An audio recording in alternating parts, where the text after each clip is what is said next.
Benar-benar ragu kok bisa sih agama rumah Tuhan itu benar-benar tidak ada adat.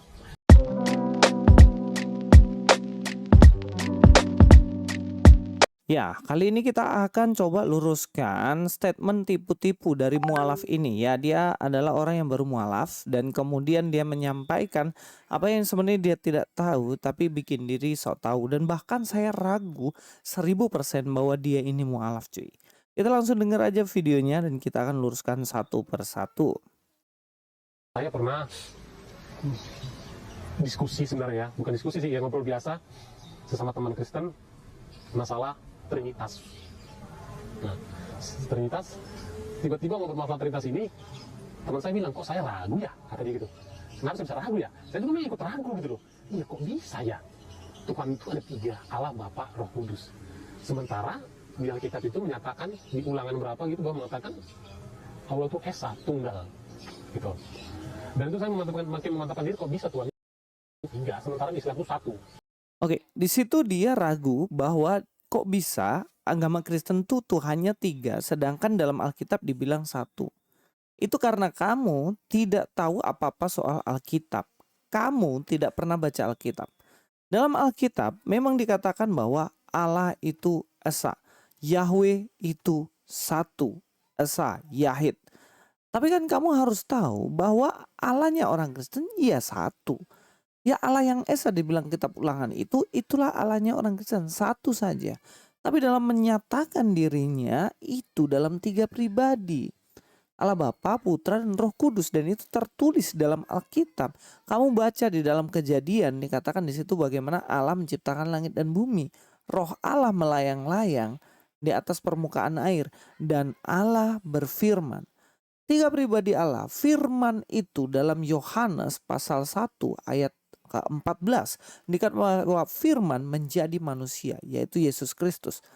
Sehingga dalam keseluruhan Alkitab sudah dinyatakan bahwa Allah itu Trinitas. Trinitas itu bukan punya Allah jumlahnya 3.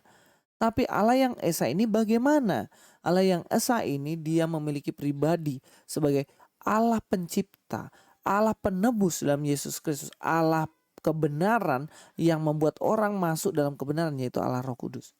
Jadi kalau kamu mengatakan bahwa Allahnya orang Kristen 3, berarti kamu dulu bahkan bukan mantan Kristen, gak tahu apa-apa. Oke, kita lanjut. Nah, di agama saya sebelumnya, ibadat seminggu sekali, tidak ada masalahnya ke gereja itu nggak seperti Islam, benar-benar. Ya, di sini lagi dia mengatakan bahwa dalam Kristen ibadahnya seminggu sekali. Nah, ini orang Kristen yang tidak tahu soal peribadatan Kristen. Peribadatan Kristen, peribadatan yang besar itu hari Minggu, sama kayak Kailan, ibadah yang besar hari Jumat, iya nggak? Nah, sama aja. Kristen tuh seminggu sekali itu ibadah yang besar. Tapi setiap hari orang Kristen tuh harus ibadah. Ya, selalu doa secara pribadi, renungan pribadi, doa dengan keluarga, ibadah dengan keluarga. Bahkan kan ada ikut persekutuan pemuda mungkin, persekutuan kaum bapak, kaum ibu, keluarga, dan lain-lain. Sehingga sebenarnya kalau dibilang ibadah seminggu sekali ya enggak juga. Itu sama dengan dirimu tidak tahu tentang kekristenan. Masa kamu taunya cuma seminggu sekali?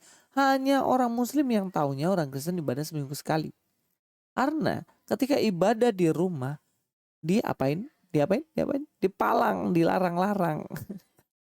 Padahal ya setiap hari orang Kristen akan ibadah di rumah gitu loh cuy. Lanjut. Tutup aurat. Jadi saya benar-benar ragu kok bisa sih agama rumah Tuhan itu benar-benar tidak ada adat, tidak berbusana menutup aurat gitu loh. Sementara di Islam itu wajib berjilbab panjang, wajib berwudu gitu. Jadi itu lebih meyakinkan saya lagi bahwa Islam itu sebenarnya agama yang benar. Cuma saya terus belajar selama setahun penuh, setahun saya belajar mantapkan diri. Udah, Islam itu agama yang benar. Yang Ya, dia lagi mengatakan bahwa ibadahnya orang Kristen itu nggak ada adat. Kamu bicara soal adat, di mana orang Kristen datang tidak menutup aurat. Apa maksudmu dengan tidak menutup aurat? Orang Kristen datang ke gereja pakai celana, pakai rok, dia juga pakai baju dan juga pakai kaos. Nah, bagian mana yang tidak ditutup? Apakah kepala yang kamu maksud? Nah, kalau kita bicara adat, adat di Indonesia inilah Ada di Indonesia ini, apakah seseorang yang pakai rok, pakai celana, kemudian pakai baju dan pakai kaos itu dikatakan telanjang? Aku bicara adat kan? Coba, adat di Indonesia ini bagaimana? Itu sudah sopan. Adat yang kau bilang bahwa seorang yang memakai baju dari atas sampai bawah, adatnya orang Timur Tengah. Adat orang Timur Tengah, bahkan orang Kristen juga pakai jilbab cuy. Makanya kamu kalau hidup jangan kayak kata, cuman dalam tempurung, taunya cuman sepenggal itu dan kamu bikin diri sok tahu. Kalau kamu tahu bicara soal adat, justru orang Kristen lah yang adatnya sesuai dengan kaidah-kaidah di Indonesia. Dirimu lah yang pakai adat Timur Tengah. Jangan ngomong soal adat cuy. Kalau dirimu sendiri tidak tahu sejarah di Indonesia ini. Orang Kristen jelas tidak boleh lah. Kalau orang mau datang pakai bikini ya bukan tempatnya. Jadi tolonglah, nggak mungkin ke gereja pakai baju renang. Terus juga nggak mungkin kalau mau renang juga pakai baju gereja. Makanya jangan dipakai untuk renang. Kalau yang harusnya baju dipakai di padang gurun dipakai untuk renang kan lucu juga. Kita lanjutkan lagi. Yang benar-benar yang diridhoi Allah, seperti Allah mengatakan sesungguhnya Islam agama yang diridhoi. Gimana nasib teman yang diskusi tadi? Nah, nasib dia ini malah sebenarnya jadi nggak masuk Islam juga dia.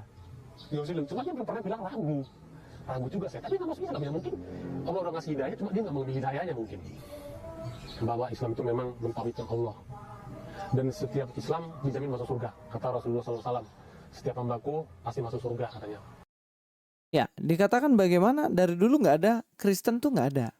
Yang ada itu Islam. Nah ini orang yang tidak tahu sejarah nih, benar-benar buta nih. Bahkan sebelum agamamu ada, Kristen udah ada tercatat dalam naskah-naskah. Kristen udah ada jauh sebelum agamamu ada, Mas Bro. Jadi jangan kamu udik gitu loh, kamu nggak tahu isi sejarah tapi dengan pede bilang kayak gitu. Dan kita akan lanjutkannya lebih aneh lagi. Kita lanjutkan. Sementara untuk di agama sebelum saya, jaminannya sebenarnya jaminan bukan jaminan dari nabinya, tapi dari Paulusnya sebenarnya kata-kata itu. Nah, Yesus sudah pernah mengatakan umat Kristen akan masuk surga. Karena memang ada Kristen dari dulu, adanya Muslim. Sementara Nabi Muhammad mengatakan Islam itu setiap umatmu akan masuk surga. Walaupun imannya sebiji jahroh. Ya ini lebih koplak lagi. Dia mengatakan bahwa Yesus tidak pernah mengatakan bahwa orang Kristen pasti masuk surga. Tapi nabinya dia mengatakan bahwa pasti masuk surga. Lah kok bisa kamu seperti itu ngomong?